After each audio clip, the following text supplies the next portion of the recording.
This is a tutorial on the cranial nerves using zygote body. I'm going to start out by zooming in on the brain and in particular strip away all of the tissues right down to the level of the cerebrum and the critical nerves associated with it. Just enlarge this a little bit and turn the cerebrum around so we can see some major landmarks. We've got the right hemisphere, the left hemisphere, the optic nerves, which is cranial pair number 2, cranial pair number 1, the olfactory nerves. We can see the nerves extending downward from there, and if we scroll back, we can see how those nerves are penetrating the nasal cavity. Now, if we turn this guy back around, the nerve that we cannot see is actually above the olfactory nerve pair. There's a pair of nerves known as the NT, or nervus terminalis, also called zero nerve or terminal nerve, and as we've noted, this nerve is basically involved in sensing pheromones and micro-level molecular chemicals that are necessary to the construction of this entire nervous apparatus. If we move the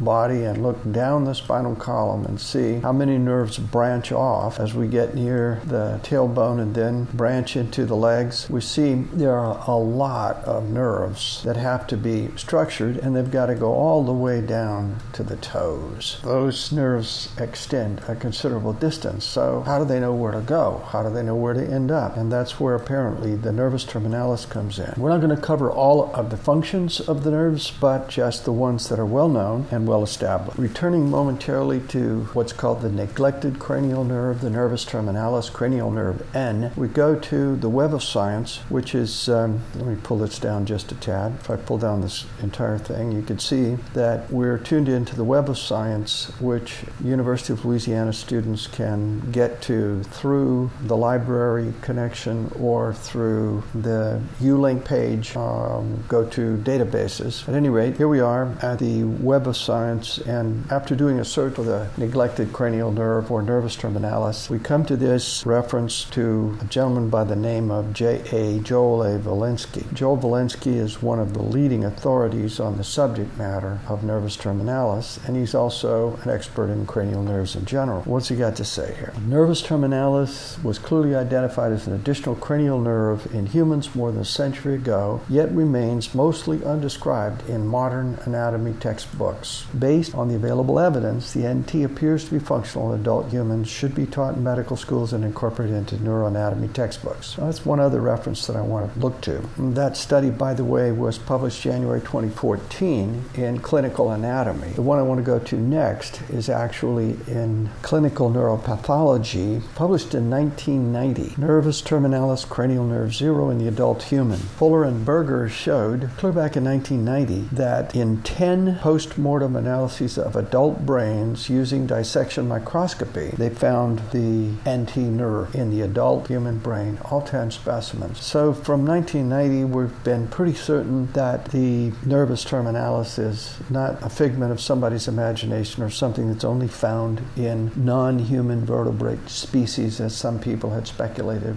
previously. So evidently the NT nerve is here to stick around. Moving on, next on the screen here I have a mnemonic for the cranial pairs. Old Opie occasionally tries trigonometry and feels very gloomy, vague, and hypoactive. This gives us a mnemonic for the 12 traditional cranial pairs, often referred to as cranial nerves as if they were singular, but actually they're pairs. So we're going to go first to the olfactory, then the optic, oculomotor. Don't be tricked by the fact that occasionally has 2 C's, because this one only has 1 C. Trochlear, the 5th trigeminal, the abducens nerve pair, the facial nerve pair, the vestibulocochlear, glossopharyngeal, vagus, accessory, and hypoglossus. Moving back to the olfactory, we can be brief. The olfactory nerves extending into the nose have some motor functions in terms of controlling the secretions inside the nasal cavities, and therefore are part of the autonomic system.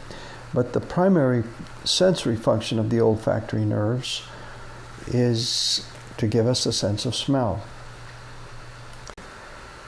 Here's an excellent picture of the olfactory nerve showing how its fibers extend into the nasal cavity through the cribriform plate, which you see right along here.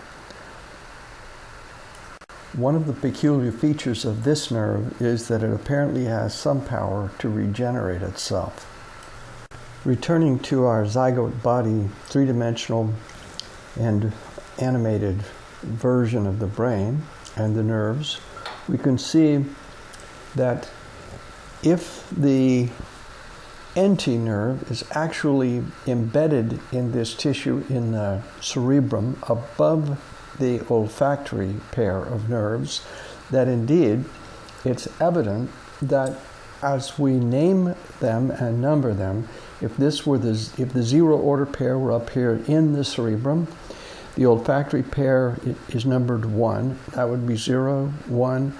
Then we come to 2, and so forth. As we work our way down the brain stem, we come to the other cranial nerves. So you can see that the cranial nerves really are numbered roughly from top to bottom, and if we turn the brain this way, we can see that they're also numbered from front to back. The front to back arrangement is more evident when we flip the brain completely upside down and name them one by one: olfactory, optic, the oculomotor, which branches off just beneath the optic chiasm, the trochlear nerve, which branches below that, the trigeminal, this guy here with the 3 branches coming off, and below that we have the abducens nerve, which is involved in eye movement, and over here the vestibulocochlear, the glossopharyngeal, the vagus right there, the accessory, spinal accessory, which it's debatable whether it's above or below the vagus, and the hypoglossal nerve, which is actually above the spinal accessory on the brain stem. Back to the three-dimensional view, we see the optic nerves here from the lower side of the brain, inferior, looking towards the superior. This would be the front, this is the back, and the optic nerves are basically sensory nerves providing information about the visual field. We can see the occipital lobes if we turn the brain around. Occipital right, occipital left.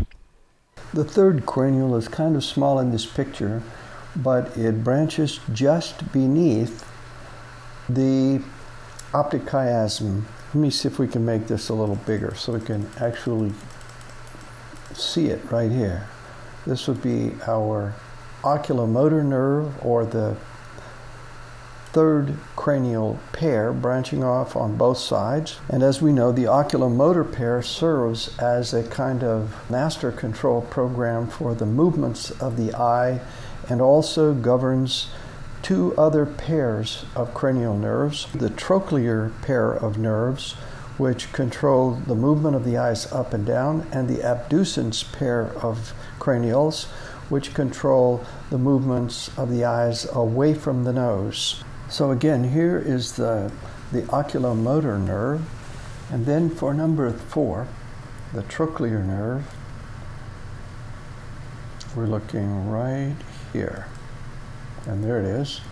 And you see that the trochlear comes up and attaches itself to the optic nerve. It's peculiar in that it's the smallest nerve in the number of axons that it contains. It's a longer nerve than any of the other cranial pairs. It's the only one that exits from the rear of the brainstem, and I believe it's the first one that is contralateral. That is, it decussates, it crosses over, so that the nerve exiting from the left dorsal side of the brainstem goes to the right eye, the right trochlear, and the one exiting from the other side from the right goes to the left eye. Henry Van Dyke Carter's diagrams showing the trochlear nerve coming up here and attaching to the superior oblique muscle of the eye. It attaches to the top of the eyeball and pulls it up. Here you see the lacrimal gland that provides tears to wash the eye constantly. And you can see that the trochlear nerve, which is this guy here, is associated with the optic nerve, which runs along here. So, returning to the trochlear nerve, we discover that it has primarily a motor function. It also comes under the control, as we've already noted, of the oculomotor pair. Another pair of nerves that comes under the control of that one is the Abducens Nerve pair, which, again, let's zoom in, and it's this guy right here. We've got one on the left and one on the right. And again, these do not decussate. That is to say, they're ipsilateral, going to this eye on the same side as the nerve. So again, coming back to our list, olfactory nerve is basically sensory, the optic nerve is basically sensory, the oculomotor is a movement nerve and controls the eye blink, the pupillary contraction, and also governs the trochlear nerve and the abducens nerve in causing all three of these motor nerves to work together. In between, we find the trigeminal nerve, which is number 5. Moving back to our movable three-dimensional image, you can see that the trigeminal branches off right here. Let me zoom in on that a little bit more. It branches off right about the middle of the pontine portion of the brain stem, and this would be the pons. And here you see the trigeminal with its 3 branches coming off. Now the top branch is going to go to the ophthalmic region, the middle branch to the maxillary region, and the lower branch going to the mandibular region. And if we shrink this picture back down and then turn this guy around, you can kind of get an idea of where those trigeminals are going. So the ophthalmic region is basically all of this stuff up here, from here all the way around the eye socket and right down to the tip of the nose. And here you see the fleshed out picture with all of the rest of the material filled in. And so it's basically carving out a chunk here and going all the way up to right about this level of the cranium. Here's a little clearer picture of the regions covered by that trigeminal nerve. All of this, of course, is sensory. The ophthalmic region, the maxillary region, again, sensory functions. And then for the mandibular region, this area right in here, the yellow part, we have the motor functions of the 3rd branch of the trigeminal nerve pair. So reviewing, the trigeminal nerve pair basically handles both sensory and motor functions. And the motor functions are important to speech because the 3rd branch of the trigeminal innervates the movements of the jaw or mandible, which is critical to our being able to open our mouths to form the vowels and also many of the consonants. We've already talked about the abducens, so we now come to pair number 7, the so-called facial nerve pair. Returning to our movable three-dimensional image, we find the facial nerve pair branching off of the medulla. Okay, let's expand this image a little bit so we can see the nerves in a little bit greater detail as they're coming off the brain stem. Okay, flipping this guy upside down and looking from bottom up, right in here we come to the facial nerve. One of the things that's interesting about the facial nerves is the fact that the motor neurons coming from the higher cortex decussate. You see them crossing here. By contrast, if you look to the lower portion, those branches of this vast system are ipsilateral. That is, they stay on the same side of the face as they originated. Probably one of the reasons the facial nerve is better understood than some of the other cranials is because we can see its motor effects in the face. So So the primary functions of the facial nerve are motor functions. Next, we come to the vestibulocochlear nerve. Returning to our movable zygote body picture, the vestibulocochlear nerve is one that branches right out to the ear, and here's the facial, so this guy right here is going to be the vestibulocochlear. The vestibulocochlear nerve is fundamentally a sensory nerve pair, but also engages in some very interesting motor functions in the inner ear, where the outer hair cells are basically supplied with motor synapses, enabling, as Dr. Santosaki has pointed out, increasing a sound reaching the cerebrum by a factor of 100. Next, we come to the glossopharyngeal pair, which is number 9. We find the glossopharyngeal pair branching off right here. The top upper portion of the medulla, so it would be this fellow right here, glossopharyngeal nerve. Okay, this is him right here. Pull it up here where you can see it. The glossopharyngeal nerve. The glossopharyngeal nerve has various sensory functions, including bringing information from the tonsils, the pharynx, the middle ear, the back part of the tongue, and it has only one motor function. It moves the stylopharyngeus muscle. The stylopharyngeus muscle looks like this, and it's named for its shape like a long stylus, and it functions in elevating the pharynx, elevates the larynx, assists in the passage. If you're swallowing a big chunk of food, it helps with that. Next, we come to number 10. The vagus pair of nerves attach to roughly the middle of the upper portion of the medulla, and here's one of them, and you can see that it goes way down the body into the gut, where it wanders around and earns its name, which is the vagus nerve. The vagus pair number 10 of cranials are fundamentally involved in the autonomic nervous system, and especially the functions of the gut. The vagus pair number 10 is also responsible for the cough reflex, the gag reflex, and the vomiting function.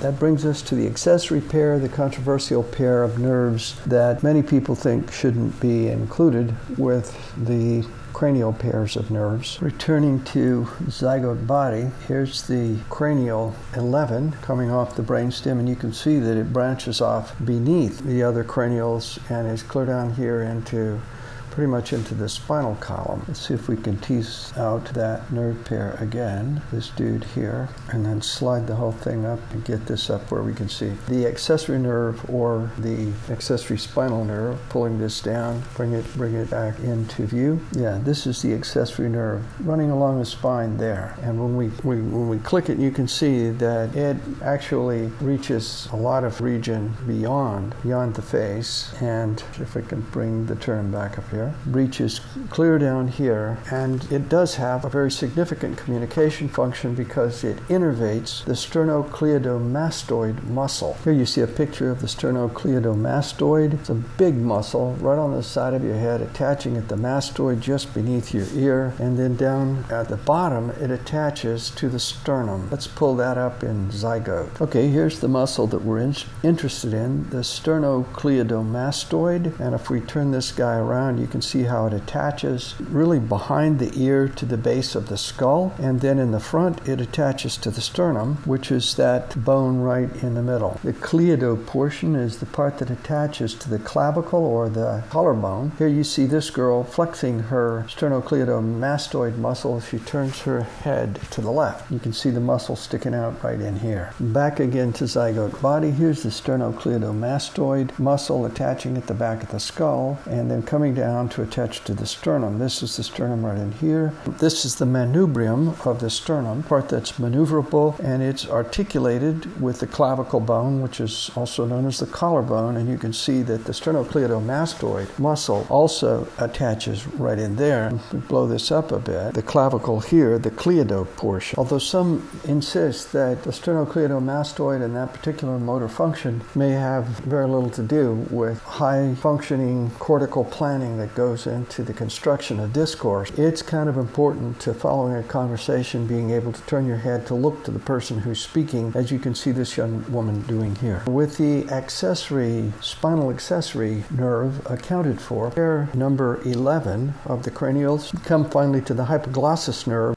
we find the hypoglossal pair right here. And those nerves innervate the tongue. If we flip this guy around, you can get the idea. If you can follow the hypoglossal pair, let's turn it slowly, it actually comes up underneath the tongue, and it's called hypo because it's beneath, and glossal because it attaches primarily to the tongue. And that's the main source of our ability to move the tongue in speech and for other functions, but particularly for the production of speech. Bringing the flesh and bones back into the picture, that hypoglossal nerve comes up right under here. The hypoglossal nerve is coming off the medulla right in this region, going out here to innervate the tongue. Bring that back into the picture, and you can see approximately where it's going. Interesting.